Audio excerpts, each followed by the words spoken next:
Purihin ng Panginoon. Tayo po ay magbabasa ng salita ng Panginoon. Basahin po natin ang salita ng Panginoon sa Psalm 1, 1-3. Sabay-sabay natin basahin. Blessed is the man who does not walk in the counsel of the wicked, or stand in the way of the sinners, or sit in the seat of mockers. But his delight is in the law of the Lord, and in his law he meditates day and night. He is like a tree planted by the streams of water, which yields its fruit in season, and whose leaf does not wither. Whatever he does, prospers. Hallelujah. Purihin ang Panginoon. Tayo po'y sumandaling yumuko at manalangin, dumulog sa ating Panginoon. Hallelujah. Patuloy ka naming sinasamba, dakilang Diyos na makapangyarihan sa lahat, aming amang mapagmahal. Salamat po, Panginoon. Salamat po sa pagkakataong ito, O Diyos, na binigay niyo po sa amin. Nagsama-sama po kami, Panginoon, upang sumamba sa inyo, magpuri sa inyo at makinig ng iyong mga salita. Dalangin namin, Panginoon, sa oras na ito, ang aming pong isipan ay makatuon po sa inyo, Panginoon. Ang aming puso ay bukas sa mga mensaheng nais niyo pong sabihin sa bawat isa sa amin, Panginoon. Lord, ano man po ang gumugulo sa aming mga isipan, Lord, na makakahadlang sa pakikinig at paggunawa ng iyong mga salita. Panginoon, ikaw nga po ang mag-alis ng mga bagay na ito, Panginoon, sa amin.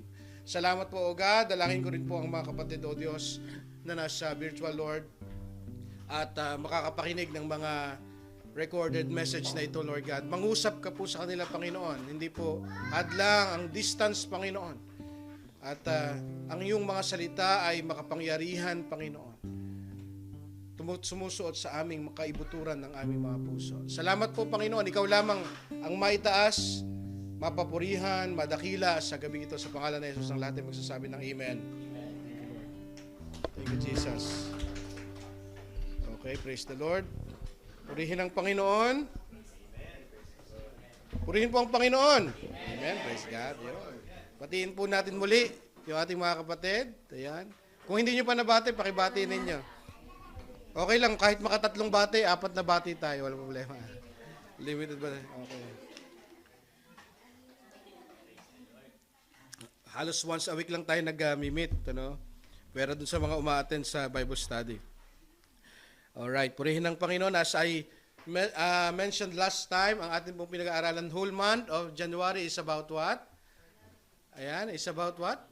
Love, next week pa yun. Next month pa yung love, ano? Ang ating pong pinag-aaralan sa buong January is about the Word of God, the Bible. Kasi sineselebrate po ang Bible Month sa Pilipinas. So it's an opportunity for us to talk about the Word of the Lord, the Word of God. Ano? Naintindihan po natin last time kung ano po yung kahalagahan. Why the Bible is important because it is our compass. It guides us. Hindi po ba mga kapatid? Ito i-anchor din natin. Natatandaan po niyo yung mensahe. Amen. Ngayon po ay, ang title po ng ating message is Feeling Blessed. So, paano ba tayo magkaroon? Minsan sa Facebook makakakita tayo kapag pinagpala sila ng material, magpo-post sila ng feeling blessed. Di ba ba? Feeling blessed. Pero ang blessing na binibigay ng Panginoon na makakamtan natin kapag tayo ay nagme-meditate ng kanyang mga salita, mga kapatid, ay higit sa financial and material blessing. Talagang feeling blessed ka. Kasi mahirap yung feeling blessed ka, financially blessed, but yung ating kalooban ay may turmoil na tinatawag, parang may gera sa loob ng ating puso. Hindi po ba? Mga kapatid, mahirap makatulog. Hindi tunay na blessed. Pero yung blessing na binibigyan ng Panginoon ay higit sa material na bagay. Ang ating tema is results of meditating God's Word. Last week, is why the Word of God is important ngayon. Pagka nagme-meditate tayo ng salita ng Panginoon, ano yung resulta? Kaya nga sabi natin, magkakaroon tayo ng feeling blessed na buhay. Let me share a short story. Ang title po nito, Palm Oil. Si Fred W. Kropp, President of American Bible Society, received a letter asking a question. May nagtanong daw po sa presidente ng American Bible Society. Itong American Bible Society or Philippine Bible Society, sila yung mga nagtatranslate ng Bible sa mga dialekto ng mga tao sa Pilipinas. They endeavor to translate the Word of God in certain dialects and many dialects. All right? So sabi dito, si Fred W. Kropp, presidente nga po ng American Bible Society, receive a letter. Ang tanong po ng letter, what do you recommend for keeping the leather on the back of the Bibles from getting stiff, cracking, and peeling? Kasi nagka-crack yung yung leather ng Bible Ang sagot niya, the reply was, there is one oil that is especially good for treatment of leather on Bibles. In fact, it will ensure your Bible will stay in good condition. It is not sold, hindi daw binebenta, but may be found in the palm of the human hand. Ibig sabihin, kapag binabasa mo yung Biblia mo, kasi ayun nagtatanong, nagka-crack yung aking Bible. Baka hindi binabasa. Nagka-crack daw, at anong nangyayari? Nagiging stiff, tumitigas yung leather ng kanyang Bible. Ang tanong, paano maiwasan? Sabi po ng presidente ng American Bible Society, ang pinakamahusay na oil gamitin ay yung palm oil. Yung oil sa kamay, ibig sabihin kapag lagi nating binabasa, nape-preserve daw yung leather ng Bible. Nagbabasa pa ba tayo ng Bible? Amen. Sabi mo sa katabi mo, nagbabasa ka pa ba? Ayan. Kailan? Dapat may follow-up laging question no? Kasi baka last year. Di ba? Dapat may follow-up question. Meditating God's Word is far from transcendental meditation. Ito, naalala ko, tinanong din to ni Sister Ana sa akin yung tinatawag na, Pastor, okay po ba yung Eastern meditation, yung empty your mind? Ayun, sinagot ko siya. O yung tinatawag na Eastern meditation or New Age meditation or yoga. It's different from meditating the Bible. Kasi akala nila, yung meditate, pag sinabi naman Bible meditate, empty your mind. Di ba, nakaganon parang lilipad ka In meditation or the biblical, sabi dito, in yoga, you need to empty your mind. Sabi ni Swarma Rama, guru ng yoga, in meditation, the mind is clear, relaxed, and inwardly focused. Nakafocus ka sa kalooban daw. This kind of meditation is dangerous because we open our minds and put our guards down that the enemy can throw his fiery darts of lies. Ang problema kapag ginagawa natin itong yoga, yung transcendental meditation, yung Eastern meditation, we empty our minds. Ang problema, doon makakapasok yung kaaway. Bibigyan ka ng mga negative thoughts. Hindi, magkaiba po yun sa biblical meditation na tinatawag. Okay? Sabi ko nga, this kind of meditation is dangerous. Bakit po? Pinapasok nga tayo ng kaaway. The Bible says in Proverbs 16:27, idle hands are the devil's workshop. Idle lips are his mouthpiece. So pag nagiging idle yung ating kaisipan, doon nagiging paborito ng kaaway. Yung ating i-penetrate tayo ng kaaway sa ating kaisipan. Contrary to Eastern meditation, the goal of biblical meditation is to fill our hearts and our mind with the Word of God. Nakita niyo yung pagkakaiba? Yung yoga, empty your mind, focus your thoughts in your inner being. Yun yung yoga. But in biblical meditation, sabi na, the goal of biblical meditation is to fill your mind and your heart with the Word of God. Pupunuin mo ng salita ng Diyos ang iyong kaisipan at ang iyong puso. Yun yung goal ng biblical meditation. The Bible repeatedly commands us to keep thinking of good things, especially God's Word. Anong sabi ng Psalm 1 verse 2? But His delight is in the law of Yahweh. Ano sabi dyan? And His law, He meditates day and night. Ang kanya daw kaligayahan, ang salita ng Panginoon. At ang salita ng Diyos ay palagi niyang iniisip-isip, mga kapatid, araw at gabi. In addition, Paul wrote, finally, brothers, whatever is true, whatever is noble, whatever is right, whatever is pure, whatever is lovely, whatever is admirable, if anything excellent or praiseworthy, anong sabi? Think about such things. So hindi you will not empty your mind, but you will fill it with the Word of God. Amen? Of course, true, noble, right, pure, lovely, admirable, excellent, and praiseworthy is nothing else but God's Word. That's why in the book of Joshua 1:8, anong sabi dyan? Do not let the book of the law depart from your mouth. Meditate it day and night, so that you will be careful to do everything written on it. Then you will be prosperous and successful. Have I not commanded you to be courageous and do not be dismayed? I am the Lord your God, will be with you wherever you go. Amen? Sabi, i-meditate natin ang salita ng Panginoon. So now, what life could it be if we are meditating God's word day and night? Anong buhay ang nag-aantay sa inyo? Sa ating lahat, if we are meditating the word of God day and night. Amen? Ready na tayo? Ay, konti lang ang ready eh. Sabi mo sa tabi mo, ready ka na ba? Ayan. Ready ka na ba maging feeling blessed? Ayan. O, ayan. Sa una, ito yung 4 na M. Ano? Yung concept na ito, ay pinirich ko na before. The same concept. No, number 1, M is malusog. No, ang buhay na ang taong isang Kristiyanong laging nagme-meditate, pinupuno niya ang puso niya at ang isipan niya ng mga salita ng Panginoon, ay nagiging malusog na Kristiyano. Ano? A nourished life. Sabi ng Biblia, that person. Sino yung person na yon? Yung nagme-meditate ng salita ng Panginoon. That person is like a tree planted by the streams of water. Ang Tagalog ay malusog na pamumuhay spiritual. Diba? Gusto nating maging malusog ang ating buhay spiritual? Amen. Konti lang yata. Gusto niyo maging malusog ang inyong buhay spiritual? Amen. Anong dapat natin gawin? Sabi diyan, that person who delight in the law of the Lord and meditates it day and night. No? We delight in the law of the Lord. Ibig sabihin yung kaligayahan niya. Natutuwa siyang magbasa ng Biblia. Yung salita ng Panginoon ay lagi niyang hinahanap. Amen. Nandiyan kayo? Kapag hindi siya nakakapakinig ng salita ng Panginoon, hindi nakapagbasa ng salita ng Panginoon, hindi mapakali. No? Kaya hindi ako naniniwala kapatid, ang tunay na Kristiyano, hindi yan makatiis ng hindi makapakinig ng salita ng Panginoon. Hindi yan papayag, ay, isang linggo hindi pa ako nakakapagbasa. 2 linggo na, hindi pa ako nakakatin ng worship service.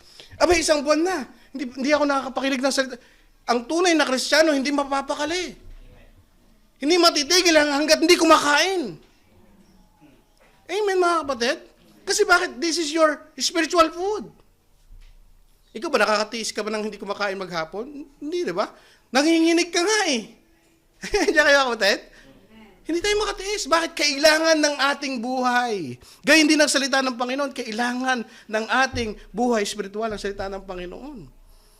That person who delights in the law of the Lord and meditates it day and night.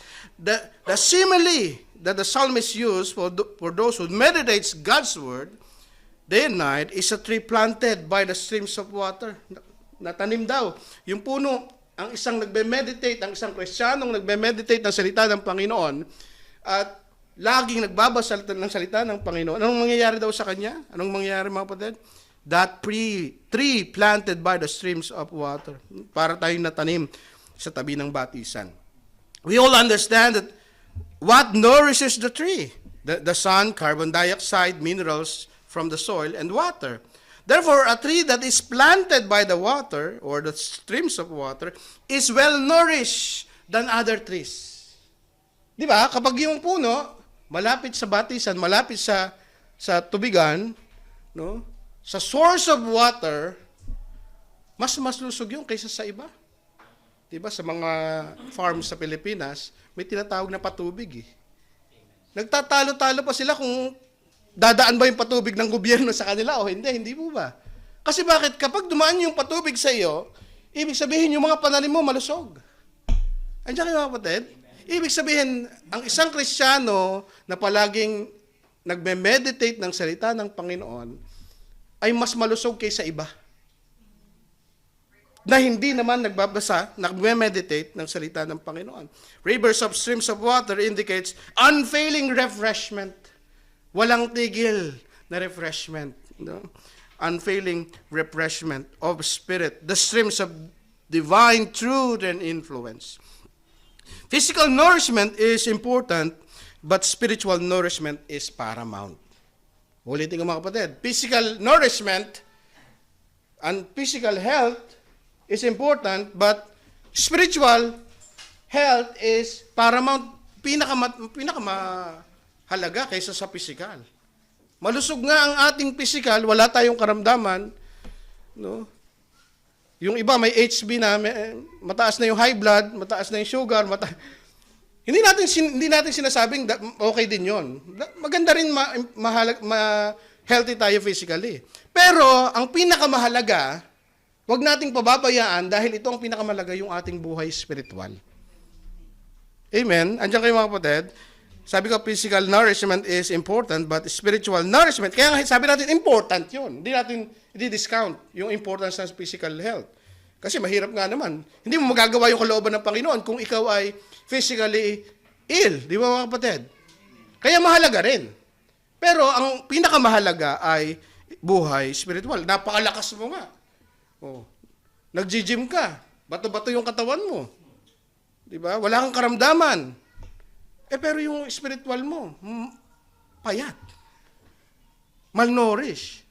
Gutom na gutom. Di ba? May problema, di ba mga kapatid? Sabi ng Matthew 4:4, man shall not live by bread alone, but by God's word.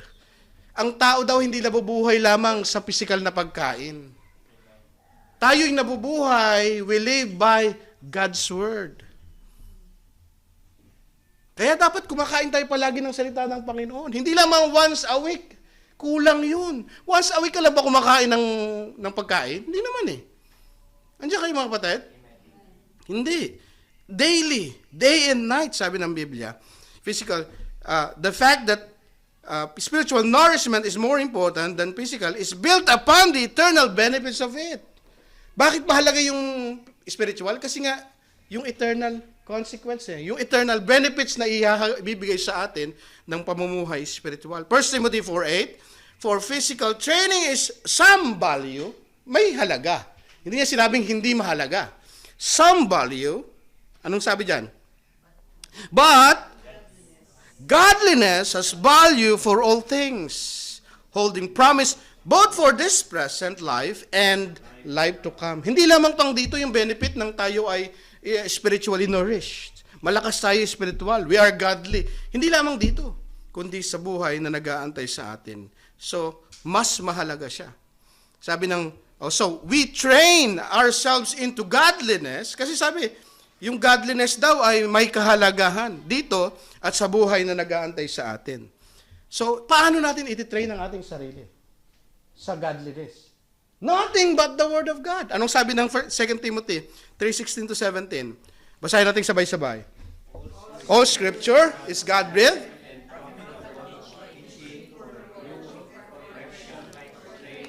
Training in righteousness. Amen? So that the man of God, for every good work. Kanina, ang sabi natin, godliness has value for all things. Mas mahalaga yung godliness. Paano mo i-train yung sarili mo sa godliness? Sabi Biblia, mga kapatid all Scripture, reproof, correction, for training, righteousness. Paano natin matitrain ang ating mga sarili maging godly? Salita ng Panginoon. Amen po ba? Amen.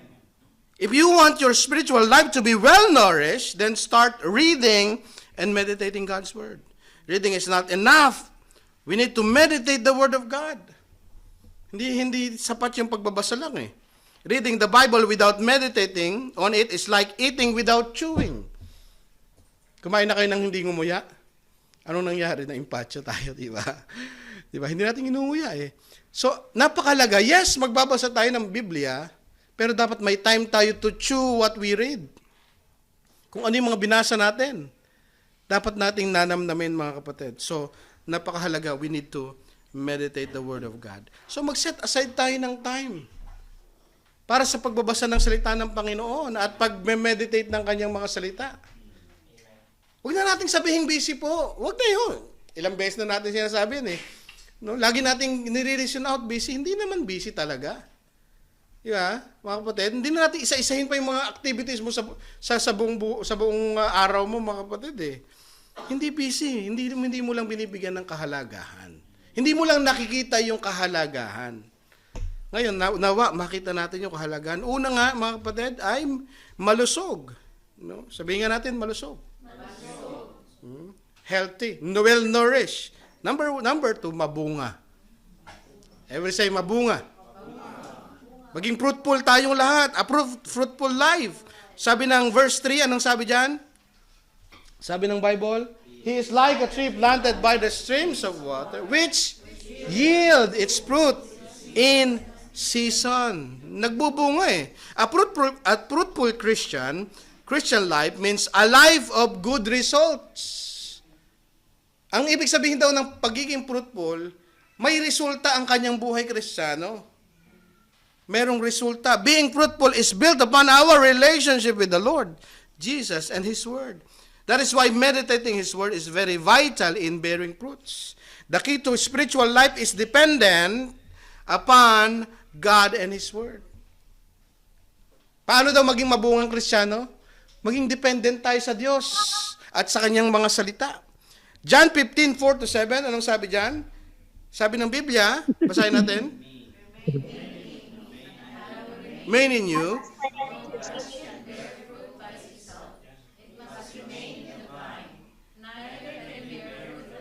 Lest you remain in me. I am the vine, you are the branches. If a man remains in me, and I in him, he will what? Bear much fruit. Apart from me, you can do nothing. Ang linaw mga kapatid sabi niya, remain in me and my word remain in you. Para daw to bear much fruit apart from the Lord Jesus, so that we must be dependent upon God, upon the Lord Jesus and His Word, para tayo magbunga. Ang laging nakakapit sa Diyos, sa Panginoong Jesucristo ay mabungang Kristiyano. Laging nagtitiwala sa Panginoon na sa Kanyang mga salita ay mabungang Kristiyano. This fruit is natural result. Tandaan nyo, natural. Yung bunga na yon hindi pinipilit. Hindi pinapakitang tao lamang yung bunga na yon. Ay, mabait ako. No? Ang bait ko, ang bait kong Kristiyano, hindi ganoon. Hindi pinipilit mga kapatid, natural result ang sabi dito mga kapatid. It's a natural result of being always connected with God and His Word, making every area of your life being influenced by the Word of God. Bakit mabunga ka? Kasi lahat ng aspeto ng buhay mo, sa finances mo, sa pakikitungo mo sa katrabaho mo, sa mga kapamilya mo, sa lahat ng aspeto ng buhay mo, ang pinaiiral mo, ang ina-apply mo ay salita ng Panginoon. You are always dependent upon God. Yun yung resulta mga kapatid. The fruit of the Spirit is what? Sabi dyan? Love, joy, peace, patience, kindness, goodness, faithfulness, gentleness, self-control. Against such things, there is no law. Yun yung bunga na sinasabi rito mga kapatid. Ang tanong, are you a fruitful Christian? Yes, you are a Christian. Alam naman namin, you are a Christian. But ang tanong, are you a fruitful Christian? Mabunga ka bang Kristiyano? At uulitin natin, ang bunga ng Espiritu ay love, joy, peace, patience, kindness, goodness, faithfulness, meekness, and self-control. Kakantahin pa natin? Amen mga kapatid. Most Christians nowadays, when they say spiritually filled, they often consider those who are spiritually gifted. Diba? Kapag sinabi, spiritually gifted. Filled by the Spirit yan. O nagtatangs eh. Ano ba mga kapatid, nandiyan ba kayo? Nakikinig kayo? Sasabi, napaka-spiritual. Very spirit-filled. Diba? Pero kapag self-controlled yung isang tao, hindi mo masasabing spirit-filled. Aba, hindi yun yung bunga ng Espiritu. Diba kapatid, ang bunga? Yes, that's good. Meron tayong spiritual gifts. Pero ang bunga ng Espiritu ay love, joy, peace, patience, kindness, goodness, meekness, and self-control. Andiyan kayo mga kapatid? Minsan kasi na-elevate natin yung gifts rather than the character na binubuo sa atin ng banal na Espiritu. Bunga ng Espiritu sa atin mga kapatid. Spiritual gifts are important, but we must remember that love is more important than gifts. Ay kasi na-elevate ng mga tao ngayon, sa mga Kristiyano ngayon, spiritually gifted to. Filled by the Spirit to, tumatumbling eh. Tumutumba-tumba, shalala, ay spiritually filled. Pero kapag ka very humble ka, but very self-controlled ka, kapag kinakat ka na ng mga kotse, pero hindi ka pa rin nagwawala, hindi nila masabing, ay, spiritually filled. Itong sinasabi ng Biblia eh. But the fruit of the Spirit is self-control. Love, joy, peace. May kapayapaan.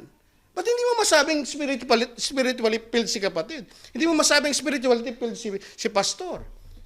Kapag ka ganun, yun yung sinasabing bunga ng banal na espiritu, mga kapatid. Yan ang problema ng mga taga-Korinto. They elevate gifts more than love. More than the fruit of the Spirit. O, anong problema doon? Ni-elevate nila yung gift of tongues. Ang gift of prophecy. Oh, very matured si sister, nagtatangs. Very matured si brother. Kasi nagpo-prophesy. Sabi ng Biblia, 1 Corinthians 13:1-2, yan ang naging problema ng Church of Corinth. If I speak in the tongues of men and of angels, but have not love, anong sabi? Sounding gong. Clanging cymbal. If I have gift of prophecy and fathom all mysteries and all knowledge, and have a faith that can move mountains, but not love, I am nothing. Huwag natin i-elevate yung gifts more than the fruit of the Spirit. Yung pag-ibig na nanggagaling sa Panginoon. Kahit meron tayong gifts, ang galing mo magsalita ng salita ng Panginoon, pero yung karakter mo ay basag, sira, walang kwenta, mga kapatid. You are nothing. Huwag natin i-elevate. No? Kaya ang bunga ng Espiritu makikita natin sa isang tao. Nagbubunga ba tayo, mga kapatid, sa ating buhay spiritual? One pastor said, I don't care, sabi nung napanood sa Facebook, I don't care if you can prophesy. You're mean. I don't care if you prophesy, sabi niya. Ang gaspang na ugali mo. Di ba sabi niya, kapatid You're mean. You speak in tongues, but you gossip in English. Nagtatangs ka nga. Kapag tapos mo mag-tongues, yung kapatid mo, pinagchichismisan mo. May 3 asawa niyan. Meron sa Pilipinas, meron sa Saudi, tas meron, ganun buhay niyan. Ako. Nagtangs ka nga. Diba? Sabi nung, ang ganda nung sinabi ni pastor You speak in tongues, but you gossip in English. I don't care, sabi niya. Kaya huwag natin i-elevate ang gifts more than spiritual fruits. Napakahalaga ng bunga ng Espiritu. That is why meditating God's Word is not just a mental exercise, but a spiritual practice. It's a spiritual practice. What was processed in the mind should go into the heart. Kaya yung pagbabasa ng Biblia, pag-meditate ng salita ng Panginoon, hindi lang yung mental exercise. Hindi, kailangan ko ma-memorize. Yung ibang kapatid, ang galing mag-memorize meron silang requirement do sa prayer group Nakakapag-memorize sila. Kailangan makapag-memorize ako. Hindi ganoon, hindi lang mental exercise. Dapat yung memorize mo, pumapasok din sa puso mo. Amen? Pumapasok sa ating puso. What was processed in the mind should go into the heart. Many Christians are well-versed in the Bible, but their life speaks the opposite of what the Bible teaches. Well-versed nga. Alam ng talata, kapatid na John, ano pong sinasabi ng Biblia patungkol sa ganito? Talatang ano? Basa, kapatid na, alam niya, well-versed. Kamusta ang buhay? Yung bang pinapangaral, yung bang minememorize, yung bang alam, abay pumupunta ba sa puso? Maraming mga Kristiyano ngayon, puro kaalaman na lang, naiiwan yung puso Lumalaki yung ulo ngayon. Puro knowledge. Amen? Lahat tayo, susceptible dito, mga kapatid. Lahat tayo na nag-aaral ng salita ng Panginoon. Dapat yung ating puso ay natitrain. If you want to be fruitful, the key is meditation of God's Word day and night. Sabi diyan, in season. It bears fruit in season. Anong ibig sabihin? Pagka yung prutas mo ay kailangan ng makita, in season, abay nakikita. In the most expected season ng buhay mo, na makita yung result, abay nakikita. May mga pagsubok ka, ay dapat nakikita yung katatagan sa'yo. Yung pagpapasensya sa'yo. Yung bunga ng espiritong kapayapaan sa'yo. In that very season, dapat nakikita yung bunga. Kasi season ka na eh. Opportunity na yun ng bunga ng Espiritong makita sa iyo eh. Amen? So dapat, ang isang Kristiyanong meditate, nakaasa sa salita ng Panginoon, sa Diyos ay mabunga. Pangatlo, matatag. Amen? Ibig sabihin, a resilient life. Basahin ulit natin yung ating text. And whose leaf, anong sabi dyan? He is like a tree planted by the streams of water, which yields its fruit in season, and whose leaf does not wither. Hindi daw madaling matuyo. Hindi natutuyo ang kanyang dahon. Strength or resilience is one of the benefits of meditating God's Word. If you want to be able to be strengthened and endure a hardship, trials, difficulties in life, meditate God's Word day and night. Kung gustong tumatag sa pananampalataya mo, nilay-nilayin mo ang salita ng Panginoon araw at gabi. Hindi ka titigil. You will know the root of a certain tree grows deep into the soil if the leaf is always green. Di ba? Ang isang puno, para malaman mo na ito talagang mabunga, ang puno na ito, mga kapatid, ay malalim ang kanyang ugat, malago ang kanyang dahon. Di ba? Kasi well-nourished eh. Nakakakuha siya ng mabilis ng nourishment na galing sa lupa. So we get strength from God's Word. When that moment of trials come, God will remind you of His Word. And you will be strengthened and encouraged. And by God's grace, you will be able to stand. May mga nangyari na sa inyong mga ganyan. May problema kayong kinaharap. May suliranin, may mga pagsubok kayong kinaharap. Tapos, ang banal na Espiritu na pinaalala sa inyo ang mga salitang minemeditate mo yun na noon. Hindi mo naman ipapaalala sa inyo ng banal na Espiritu kung hindi mo naman na-meditate noon eh. He will just remind you yun sa mga natutunan mo. Di ba mga kapatid, nandiyan kayo? Yung nadinig mo na noon, yung nabasa mo na noon, na nilay mo na noon, ipaaalala sa iyo ng banal na Espiritu. And you will gain strength because of God's Word. Sasabihin sa iyo ng Panginoon, I will supply all your needs according to my richness and glory in Christ Jesus. Hindi ka pababayaan ng Panginoon. Di ba? Vengeance is mine, declares the Lord. Papaalala sa iyo mga salita na yun. Gusto mo nang gumanti, oh. No? Lord, kailangan ko ng katatagan. Oh, vengeance is mine, declares the Lord. Di ba? Papaalala para maging matatag sa pananampalataya, mga kapatid.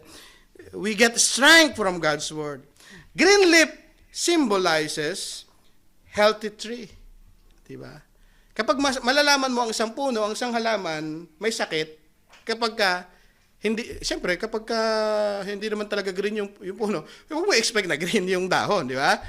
What I'm trying to say, kapag malalaman mong walang sakit yung puno, kapag green yung dahon niya at malago yung kanyang dahon, hindi po ba? Pagka madilaw, you expecting na green, pero madilaw o kaya mapula, may problema, di ba?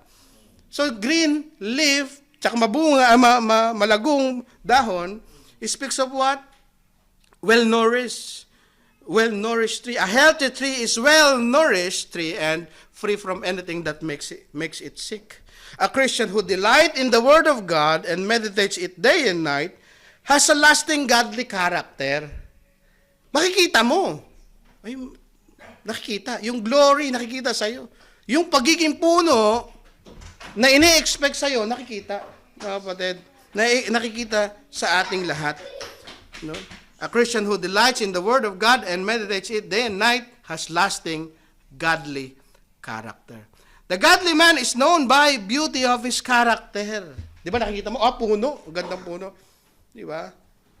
Nakikita mo kasi bakit yung glory niya nandun, yung leaf, yung kaberdehan niya, mga kapatid. So, ganoon din ang isang Kristiyano. Makikita, isang Kristiyano nga ito. Nakikita eh. No, hindi natin pinakikita as a hypocrite. Hindi. Dahil natural ito, dahil tayo ay well-nourished. The godly man is known by the beauty of his character. His lip also shall not wither. Number 4, and lastly, mga kapatid, is matagumpay. No? A successful life or prosperous life. Sabi ng Biblia, babasahin natin for the last time yung ating text. Anong sabi diyan? He is like a tree planted by the streams of water, which yields its season, fruit in season, and whose leaf does not wither. Whatever he does, prosper. Gusto niyan, lahat ng gagawin natin ay may success na nanggagaling sa Panginoon. Bakit? Anong sikreto natin, mga kapatid? I-meditate. Delight in the word of the Lord and meditate. How to be prosperous and successful? Success is not automatic. It is not based upon luck. Ang pagiging successful sa buhay, mga kapatid, hindi nakaasa sa swerte. Andiyan kayo? Andiyan pa ba kayo, kapatid? Ang pagiging successful, hindi nakaasa sa swerte, hindi, dapat nakatapat sa araw yung ating pintuan para pumasok ang swerte. Huwag maglalagay ng pintuan sa katapat ng pintuan na papasok. Yung exit daw, wag katapat. Lalabas ang swerte. Ang dami mga kapatid eh. Di ba? Ang daming pampaswerte. Isuot mo ito, kulay pula, maswerte. Ang success sa buhay, hindi nakaasa sa swerte. Ang Kristiyano, hindi dapat naniniwala sa swerte. Kasi mamalasin. Hindi na gets eh. Hindi, siyempre, huwag ka rin maniniwala sa malas eh. Diba? Kasi pag hindi ka naniniwala sa swerte, hindi ka maniniwala sa malas. Baka sasabihin mo, hindi ako naniniwala sa swerte kasi malas yan. May problema sa statement. Naiintindihan natin mga kapatid, ang pagiging successful sa buhay, hindi nakaasa sa swerte. Meron tayong dapat gawin. Ano yung sinasabi ng Biblia na gagawin natin? The Bible says, if we keep meditating God's word and our life is built upon it, we will be successful, we will be prosperous. Same thing, sinasabi ng Joshua 1:8, hindi lamang ito eh. Sabi na ulit ng Joshua 1:8, do not let the book of the law depart from your mouth. Meditate it. Same din eh, day and night. Hindi sabi kasi nung iba, ibig sabihin sa umaga lang tsaka sa gabi. Hindi, ang ibig sabihin nito mga kapatid, walang tigil, day and night. Buong maghapon, buong magdamag. Yun ang sinasabi. Day and night. Anong sabi dyan? Asan na tayo? That you may be careful to do everything written on it. Then you will be what? Prosperous and successful. Ano yung element na kailangan natin gawin? Una, reading. Do not let the book of the law depart from your mouth. You need to read it. Read the word of God. Sabi mo sa tabi mo, magbasa ka ng Bible. Ayan, magbasa ng Bible. Number 2, anong gagawin? Pagkatapos magbasa, meditate. Hindi dapat yung pagbabasa. Dapat nilayin natin yung sinasabi ng Biblia. Pangatlo, ay dapat gawin mo. Yun yung principle na sinasabi nito eh. So that you will be careful to do everything written on it. Hindi lamang, meditate. Sabi mo, Lord, meditate, at may success eh. Hindi. Dapat dating sumunod tayo sa kalooban ng Panginoon, obeying, doing the will of God, applying God's principle in every aspect of our lives. Gagamitin natin yung prinsipyo ng Diyos sa buhay natin.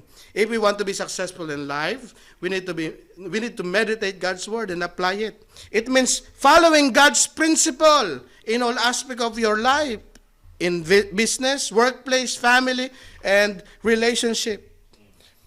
Sa lahat ng aspeto ng buhay mo, i-apply mo yung prinsipyo ng Diyos. Yung prinsipyo ng Biblia, yung kalooban ng Panginoon. Gusto ba ni Lord yan? Kapag yan ang lagi natin ginagawa, mga kapatid, sinasabi ng Biblia, prinsipyo ng Biblia ay tayo pagpapalain ng Diyos, successful.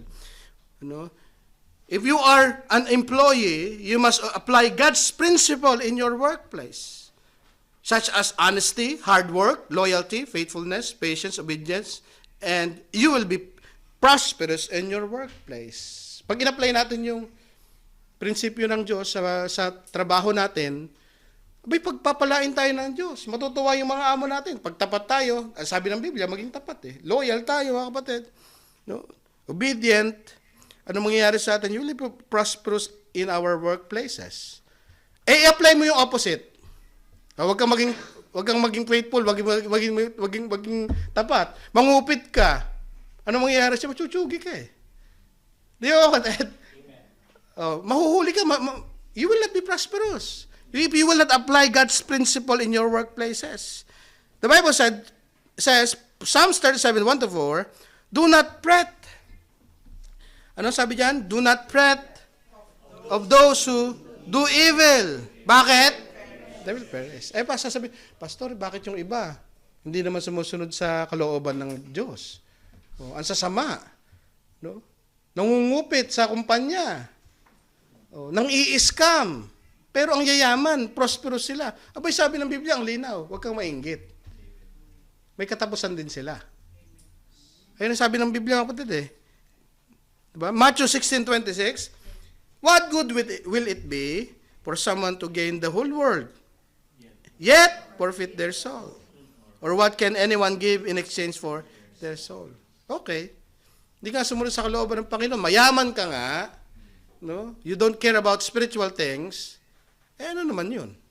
Diba? It does not profit a man kung pag-aari mo ang buong mundo, pero mapapahama ka naman. Another example is you want to be successful in your relationship, apply God's principle in your relationship, such as faithfulness, loyalty, honesty, humility, and many more. And you will have a successful relationship. Gusto mo maging successful, prosperous ang relationship mo, i-apply mo ang prinsipyo ng Diyos. Diba mga kapatid? Maging honest ka, loyal ka, magpakumbaba ka, humility, and many more. Try the opposite. Try to live in pride. Diba? So, yan ang number one na anay ng relationship. Sabihin mo, pride. May pride ako. O, ayaw nyo sabihin kasi may pride kayo eh. Lahat tayo, may pride mga kapatid eh. Mapapride tayo eh. I-apply mo yung pride sa buhay mo, yung sa relationship mo. Number one na anay ang pride mga kapatid. No, hindi. Hindi ako magsosorry. Siya may kasalanan. Hindi pwede ito. Diba? Hindi pa mga kapatid. Walang katotohanan eh. Try the opposite. Try to live in pride. Deceit. O, mandaya ka. Dayain mo yung ka-relationship mo. Unfaithfulness, dishonest, and disloyal. Surely destruction will come upon your relationship. Walang successful. Hindi ka magsasucess sa relationship mo. Magkakaroon ng successful relationship. Kapag in-apply natin yung opposite ng God's godly principle. If you are meditating God's word, but not prosperous and successful, you must remember that it is a principle and not a promise. Ito, mahalaga mga kapatid. Sabi ni pastor, sa preaching na pastor, magiging prosperous ako pag nag-meditate and apply God's word. Ba't parang hindi naman? Tandaan mo, hindi ito pangako. Prinsipyo ito. Anong ipagkaibahan ng pastor? Yung prinsipyo, yung pangako, pag sinabi ng Panginoon, maliligtas ka, abay pangako yun. Diba? Pag sinabi ng Biblia, believe in the Lord Jesus Christ and you will be saved, promise yun. Permission. Mangyayari yun. Pero pag sinabing God's principle, maraming factor involved. Maraming factor. Nag-obey ka ba? Prinsipyo nga mga kapatid eh. O kung nag-obey ka, may matrix. O kung nag-obey ka, baka may kaloobang iba ang Panginoon, may tinuturo sa'yo. Naintindihan natin, kaya nga principle is different from promise. Kasi sabi na, lahat naman pinalo ko. Talaga ba? Di ba? Pinalo mo ba talaga? Kaya nga principle, not promise, ang itong sinasabi natin. Prosperous and successful. Di ba? Hindi pangako. Merong mga other factors that is affecting this prosperous and successful life. So we should not demand prosperity and success from God. Huwag mo i-demand. Di ba dyan kayo mga kapatid? May mga Kristiyano ngayon sinabi mo, Lord, pagpapalain mo ako material Saan banda? Sa Bible yon. Wala naman sinabi, pagpapalain mo ako, pagyayamanin mo ako. Ang sabi ng Biblia, ang pangako niya, ibibigay niya ang lahat ng kailangan mo. Kailangan. Pero yung payayamanin, wala namang sinabing Biblia na promise na yayaman ka. Magkaka-Corvette. No? Magkaka-Ferrari. Wala namang sinabing, Lord, asan na yung Ferrari ko? Huwag mong i-demand sa Panginoon yung hindi naman niya pinapangako sa atin. So let me give you some practical tips before we end. Practical tips how to meditate God's Word. Ito, nakuha ko lang to sa isang pastor Ang practical tips niya, puros ito Una, choose a passage. Pag mag-meditate tayo, choose a passage. It should be a passage that is easier to handle. Wag mo naman yung buong passage, wag naman yung napakahaba. Dapat easy to handle. Maiintindihan mo agad yung konsepto nung binabasa mo, nung minameditate mo. For example, John 15. Maliit lang yun. Kaya mong unawain yung konsepto ng John chapter 15. Mga kapatid. Number 2, consider the context. Ano ba yung sinasabi dito? Ano ba yung pinag-uusapan? Sino yung nagsasalita? Si Jesus? Baka mamaya ang i-meditate mo, Matthew chapter 4, di ba? Tapos, ang meditate mo, if you want this, all of this, just worship and bow down to me. Yun lang ang meditate mo. Worship me and bow down to me. I will give you all this blessing. All of this will be yours. Meditate mo na meditate. Pagka tingin mo ng context, si Satan pa rin nagsabi. Diba? Kaya consider the context bago mo i-meditate. Okay? It is difficult to meditate a portion of Scripture which you find obscure. Hindi mo maintindihan. You find it obscure, malabo. Kaya dapat, you need to consider the context. Mahirap i-meditate yung hindi mo maintindihan Di ba? Kaya kailangan i-consider mo yung context. Number 3, contemplate what it reveals. Isipin mo, ano ba yung nire-reveal nito tungkol una sa Diyos, pangalawa sa iyo. Anong mensahe nito patungkol sa Diyos? Anong mensahe nito patungkol sa akin? Contemplate what it reveals. Number 4, carefully pray through the passage. Pray for the grace of God to understand His Word and grace to apply it. Manalangin ka. Carefully pray doon sa passage ng Lord. Ano ba yung gusto mong i-apply ko sa salita mo na ito? Number 5, and lastly, carry it with you. Doon na ipapasok yung memorize. Di ba? Kaya mahalaga yung memorization. Memorize the main verse of the passage o yung key verse. Kasi na-meditate mo na yung buong passage Ngayon, ano yung key verse doon? For example, John chapter 3. Ano yung key verse? John 3:16. Di ba? Pero alam mo yung context. Alam mo yung buong passage, naiintindihan mo.